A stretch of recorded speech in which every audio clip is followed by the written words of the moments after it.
This is Chico Resch. You are listening to the Let's Go Devils podcast on the Primetime Radio Network. Happy Devil Saturday. This is Game Day Live, coming to you live from the attic of American Whiskey. 51 Edison Place, across the street from Prudential Center, next to Championship Plaza. Streaming live on Facebook Live, YouTube Live, X Live, Twitch. Unfortunately, not Instagram Live because it's down right now on the Let's Go Devils Network as the Devils take on the Anaheim Ducks today, 12:30 p.m. Eastern matinee game. I'm your host, Sam Wu, Vinnie Parise, Chicago, and OnSI's Jenny Streeter, and also a pucksandpitchforks.com alum as well. Yes, thank you guys, Vinnie, Sam. It's so good to be back on the show again. Always happy to be here, and gotta say, quite a day to be on a New Jersey Devils podcast. Lots of stuff going on within the past 24 hours. So I feel like there's so much to talk about. It's been surreal, Vinny, because the traffic patterns have changed around the Prudential Center for a movie to be filmed on a Saturday afternoon game. We had the Tom Fitzgerald, Vancouver Canucks, the trade talk that never happened, and we got lots of news, Vinny. But why don't you go through the list, because the list is pretty extended right now. I mean, it started back in, May, when the playoffs were kind of going on, and Vancouver did their little locker room clean out, and Jim Rutherford, he revealed to the media during his final press conference before the draft that Quinn wanted to play with his brothers. That's immediately set a chain reaction of trade talk, and people were pretty smart to realize, okay, he wants to play with his brothers. His contract's not up until 2027, so he can't just go to the Devils right now. And Quinn and Luke Luke and Jack aren't going anywhere. They're under contract till 2030 and 2033, I think, respectively, something like that.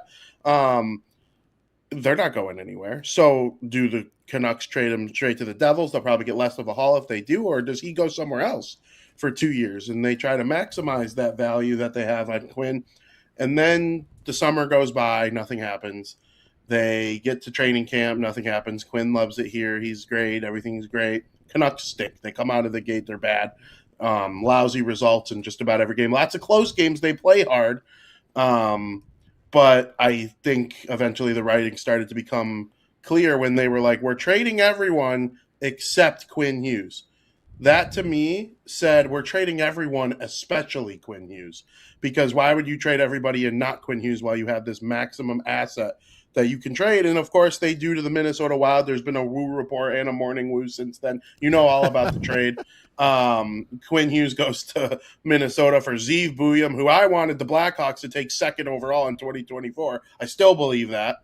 You got Marco Rossi, who Devils fans during the pandemic might remember the debate. Is it going to be Holtz? Is it going to be Rossi? Is it going to be Raymond? Is it going to be Sanderson? It ended up being Holtz. That was tough. Rossi became a pretty good player, and Ogren's a tough guy from what I understand.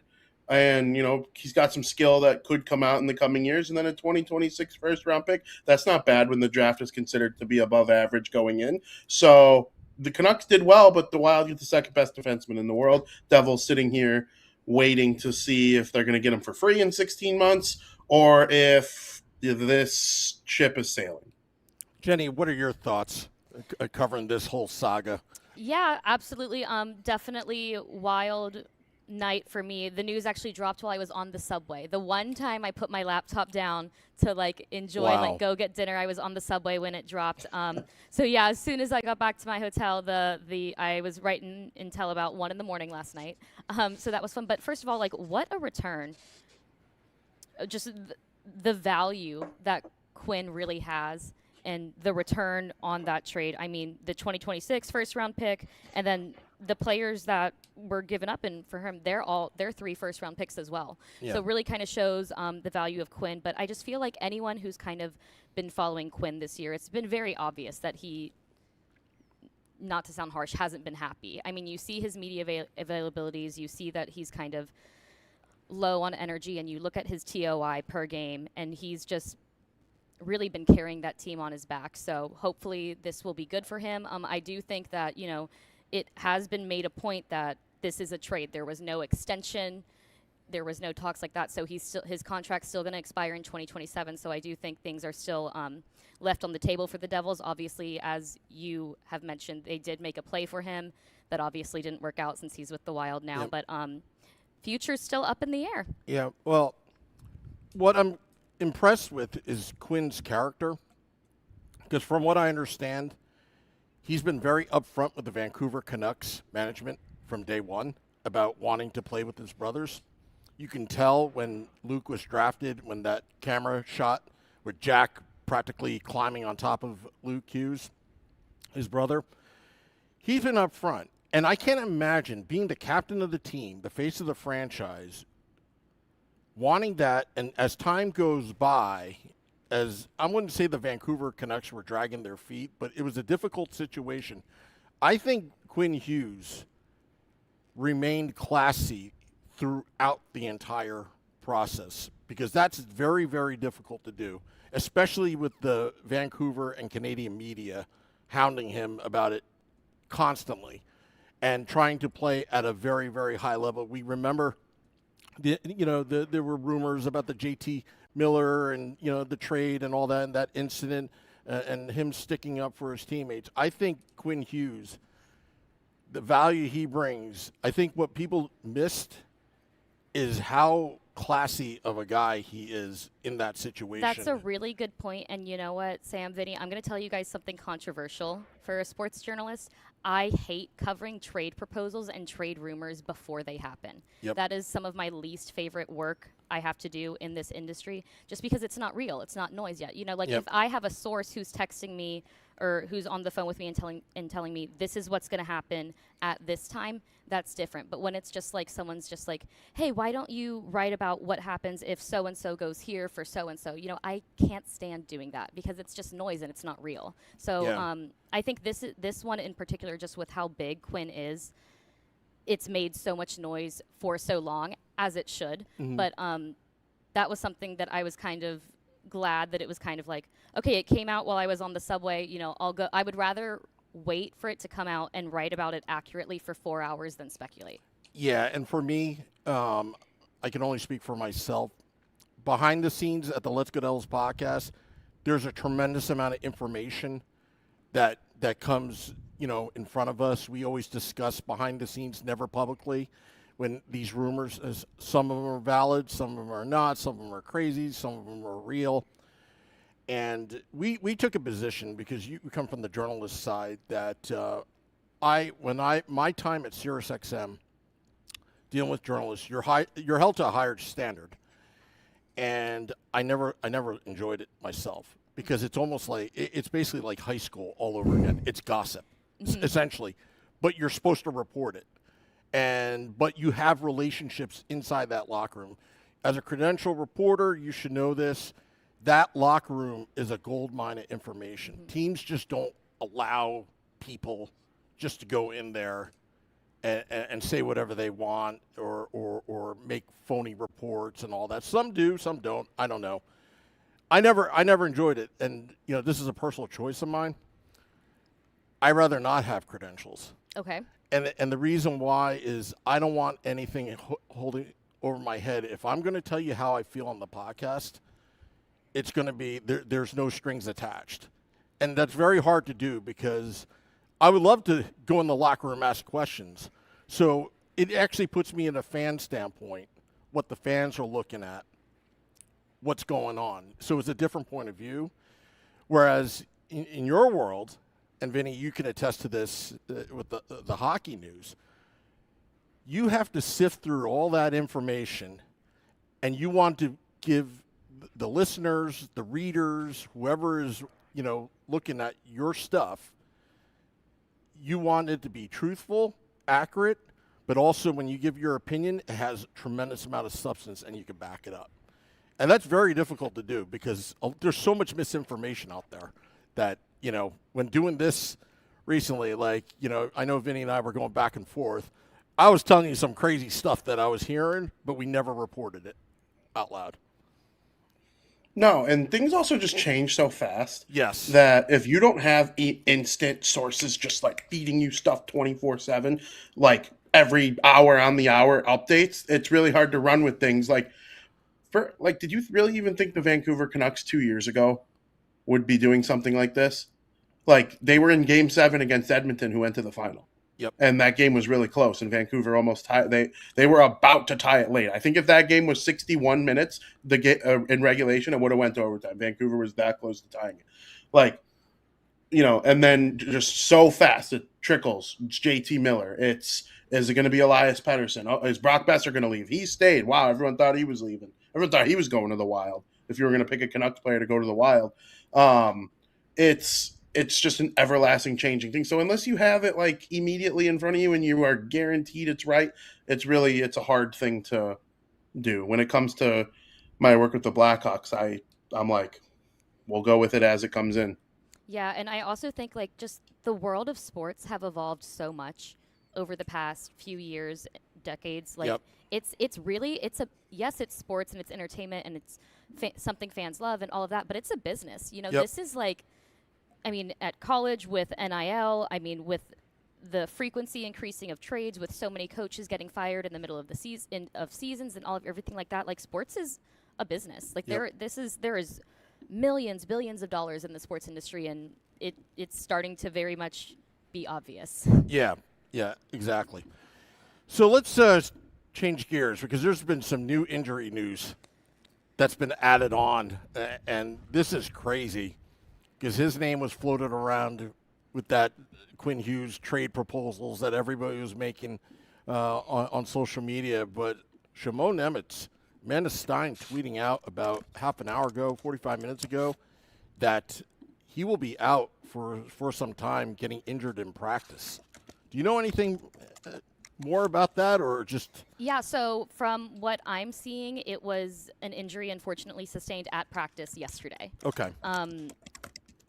And then unfortunately it being released so close to puck drop, and with the very much growing and already present list of injuries, obviously super unfortunate news. But, the Devils lost 6 of their last 7 games. So really hoping that,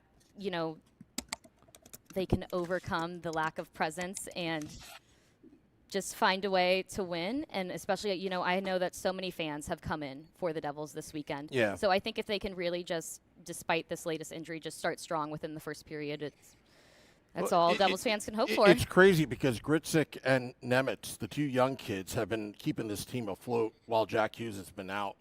And now they're both out because Gritsik, it was reported, out this weekend. That's all we know. I believe it was an upper body injury. I was joking to myself, was it too much time on Telegram or something, or, any more details on that? But so it is frustrating as a fan. And I know the fans. I see some of the comments in the YouTube live, and we'll get to that soon. But, it's just amazing how a month goes by and the total dynamics of the New Jersey Devils has changed. But here's the silver lining of it all. They're lucky that the Metropolitan Division is so tight right now that if they can stay afloat with, let's just be honest, AHLers in the bottom 6, could they make a run once they get some of these guys back? Yeah, that's such a good point. I personally liked seeing the Ethan Edwards call up from Utica. Obviously he didn't see play, but I was just glad that we were able to, kind of get him out there on the road trip and get him to see some time in practice, getting to see that development. But who I've liked, who's come back recently? Cody Glass. Yes. 3 points past 2 games. I think that he's kind of made an instant impact since his return as well. Yeah, and again, it's that third line center. He's been playing fantastic on both ends of the ice. Unfortunately, he got injured in the beginning of the season, but now he's back, and you just hope that Connor Brown, and we'll see. Unfortunately, Gritsik was on that line, but the ABC line is what Bryce Salvador was saying. But you hope that they can. Wow, I'm really reaching down here, but I'm just hoping that they can sustain, keep this afloat. But what they have going here is when you have AHLers that are coming up for the first time in the NHL, they don't know any better. They have nothing to lose. And sometimes, and we've seen it in the past in sports, when you have these guys coming up, like Vinnie, I don't know if you have an example in mind, but when they come up, these AHLers with nothing to lose, suddenly they start streaking for whatever reason. And we find some diamonds in the rough. The team in my backyard, the Chicago Blackhawks, every time they call someone up, and Bedard got hurt last night. I've been refreshing the transactions page literally since we started the AHL one, because a lot of people are hoping that a skilled player gets called up to come in and play tonight. So yeah, whenever that happens, whether it's been Frank Nazar or Oliver Moore or Levchinov, like whenever those guys get called up, it adds a boost to the lineup that it didn't have before. You obviously hope that happens with New Jersey. I think the problem with the Devils is the high-end talent isn't coming up in place of, and consequential players are starting to get hurt. Like Nemitz, he's been really good. And Jack Hughes obviously speaks for himself. Brett Pesce, people are forgetting he's out of the lineup. That's brutal.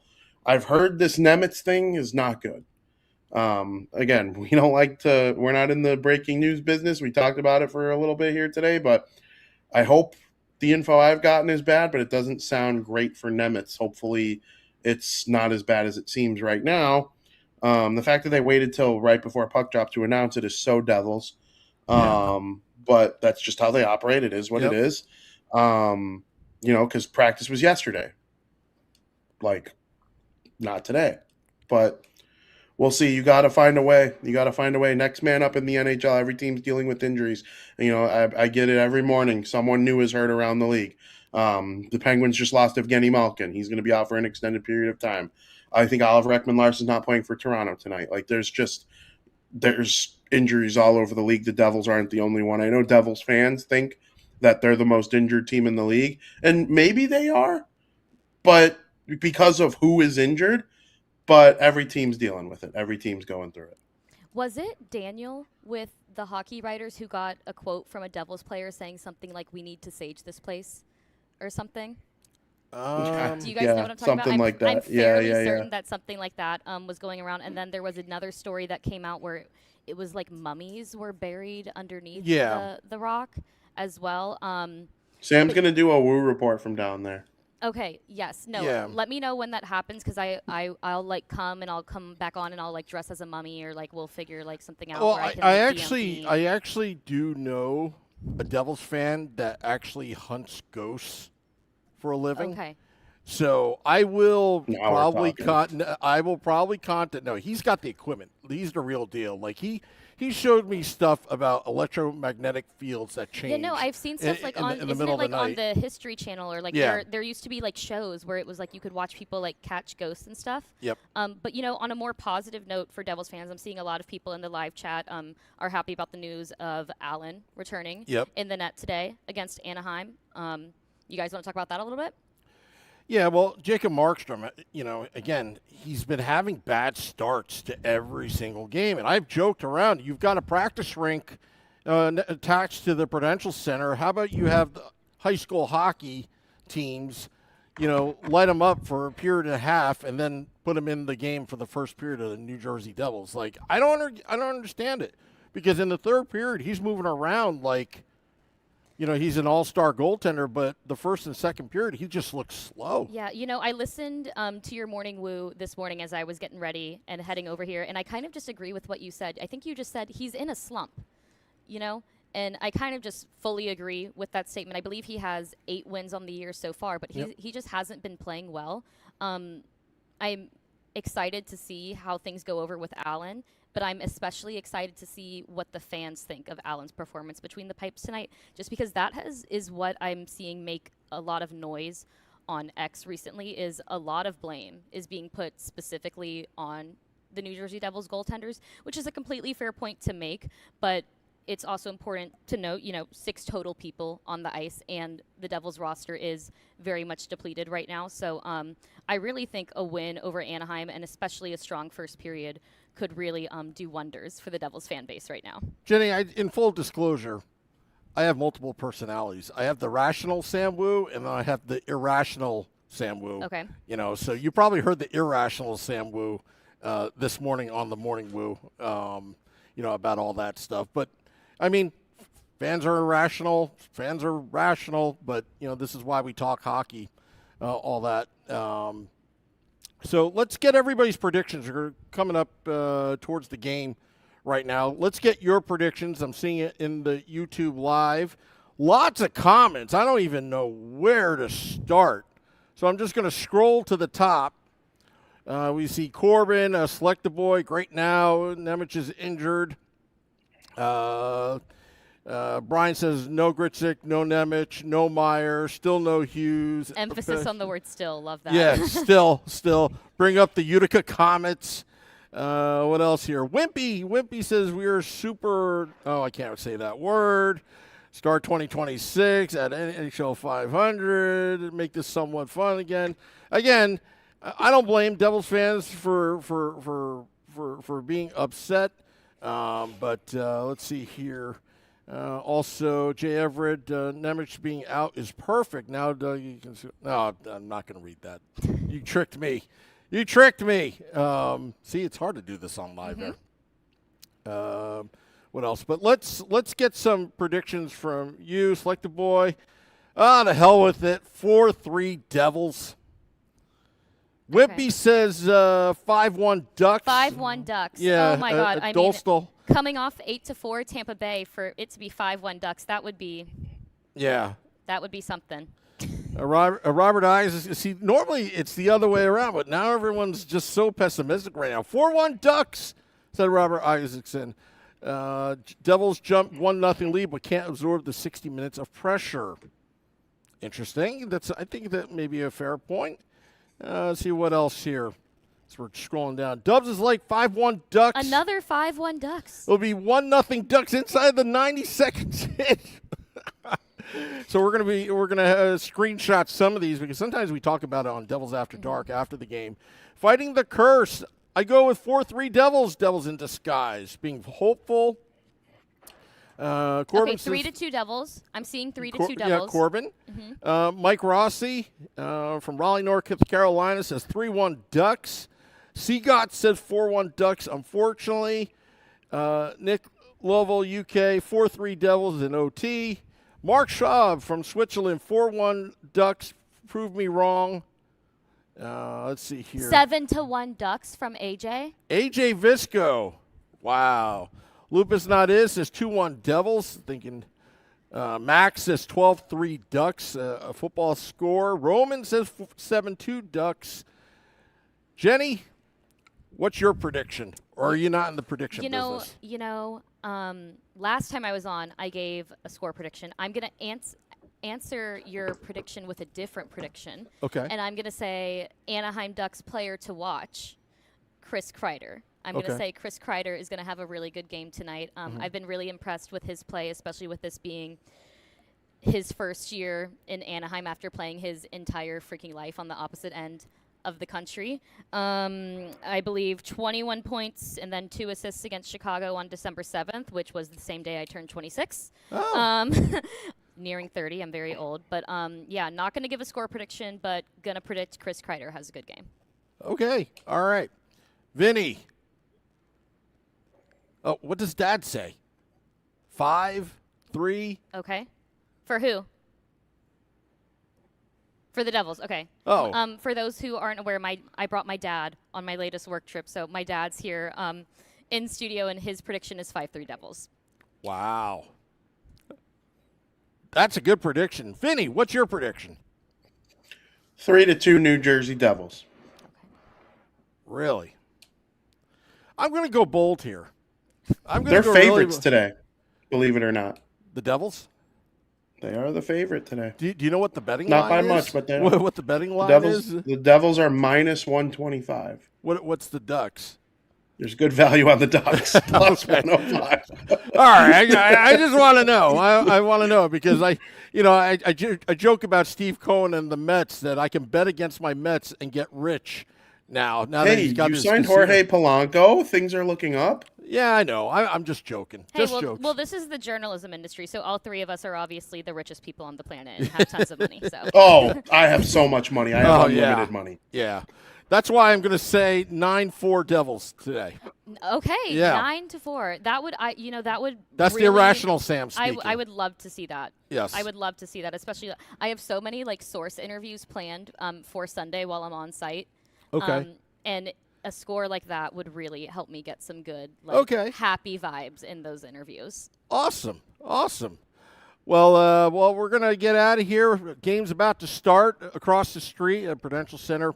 We'll be back at American Whiskey for Devils After Dark. After the game, Scotty is SiriusXM, Liquid Metal, and I recap the game that was. Ducks, Devils. Vinny, any final words? It's going to be a long day. Devils, Ducks right now. Then I'm going to get in my car and go to the United Center and watch the Blackhawks get smoked without Connor Bedard and follow at Vinnie Parise on Twitter. Yeah. And you can follow Jenny Streeter on X or Twitter at Jenny Streeter 3. Yeah, thank you guys so much both for having me on. problem. I always love hopping on. I think I am going to hop on, do a quick live hit from the press box for Sunday's game as well, so excited for that. New technology out there. We're going to do that. And, so come back, join us. Till next time, let's go Devils.